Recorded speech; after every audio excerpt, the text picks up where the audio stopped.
हाल ही में Allahabad high court का एक फैसला आया है। फैसले में कहा गया कि किसी महिला के स्तन को दबाना, उसके पजामे के नाड़े को तोड़ देना या फिर उसे झाड़ी में घसीट कर ले जाना रेप नहीं है। जस्टिस राम मनोहर नारायण मिश्रा के इस फैसले के बाद देश की कानून व्यवस्था पर कई तीखे सवाल उठ रहे हैं। राजनीतिक चौक चौराहों से लेकर सोशल मीडिया तक जज के इस फैसले की ही चर्चा है। आप खुद सोचिए कि जहां हम एक तरफ अपने बच्चों को गुड टच और बैड टच के बारे में सिखा रहे हैं, वहीं दूसरी ओर भारतीय न्याय व्यवस्था के मंदिर से ऐसी बातों का बाहर आना कहां तक जायज है। इलाहाबाद हाई कोर्ट की ओर से अटेम्प्ट टू रेप या रेप की कोशिश पर ऐसे फैसले ने नए विवाद को जन्म दे दिया है। क्या लड़की के स्तन को दबा देना और उसके पजामे के नाड़े को खोल देना रेप की कोशिश साबित करने के लिए काफी नहीं है? तकनीकी रूप से हाईकोर्ट के इस फैसले को सही मान भी लेते हैं, लेकिन इस फैसले को थोड़ा और संवेदनशील तरीके से सुनाया जा सकता था। फैसला सुनाते समय जज साहब का बयान थोड़ा और सेंसिटिव हो सकता था।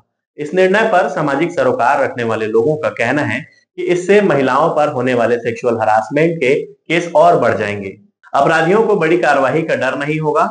बात जायज है, जिस देश में औसतन हर 4 घंटे में एक रेप के मामले दर्ज होते हैं, वहीं पर रेप की कोशिश के आंकड़े कितने खौफनाक हो सकते हैं। सड़क चलते छेड़खानी और ग्रोपिंग तो फिर गिनते ही नहीं बनेंगे।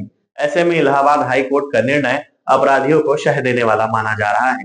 जिस केस की सुनवाई पर जज साहब का ऐसा फैसला आया है, पहले आपको उस केस के बारे में बताते हैं। यह घटना 10 नवंबर साल 2021 की है, जहां यूपी के कासगंज में एक 14 साल की नाबालिग लड़की अपनी मां के साथ कीचड़ भरे रास्ते में पैदल चल रही थी। पीछे से आ रहे गाड़ी में 2 लोग सवार थे, जिन पे आरोप लगा है। एक का नाम था पवन और दूसरे का नाम आकाश।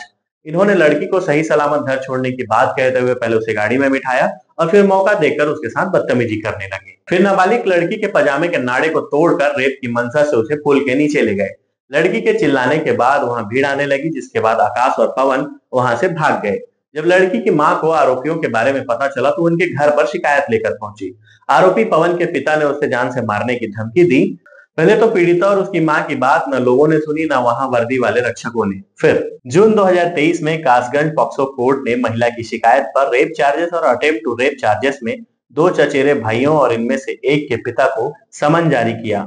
यूको पर आईपीसी की धारा 376, 354, 354 बी और पॉक्सो की एक्ट की धारा 18 के तहत केस दर्ज किया। वहीं आरोपी अशोक पर आईपीसी की धारा 504 और 506 के तहत केस दर्ज किया गया। अब हाई कोर्ट के जज ने 17 मार्च 2025 को निर्णय दिया कि इस केस से धारा 376 को हटा दिया जाए। इसका मतलब यह है कि दोनों आरोपियों पर पूर्व में लगी हुई धाराएं बदली जाएंगी और नए सिरे से केस दाखिल किया जाएगा। नई धाराओं में 354 बी और पॉक्सो की धारा 9 और 10 लगाई जाएंगी। देश की जनता जस्टिस मिश्रा के इस फैसले को अति असंवेदनशील मान रही है। तकनीकी और कानूनी तौर पर इस फैसले को सही बताया जा रहा है। नाबालिग लड़की के साथ दुष्कर्म नहीं हुआ था।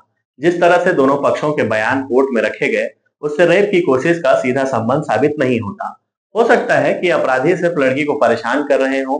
कानून या कोर्ट की कुछ अपनी मर्यादाएं होती हैं। सिर्फ इरादे या अपराध से पहले किसी को अपराधी मानकर सजा नहीं दी जा सकती। लेकिन अगर यह जज की नहीं तो कानून की खामी मानी जानी चाहिए, जहां पर अटेम्प्ट टू रेप और सेक्सुअल हरासमेंट को अलग अलग कैटेगरी में रखा गया है और इससे अपराधियों को शह मिल गई है। जज साहब का फैसला सुनाते समय बयान बहुत असंवेदनशील था।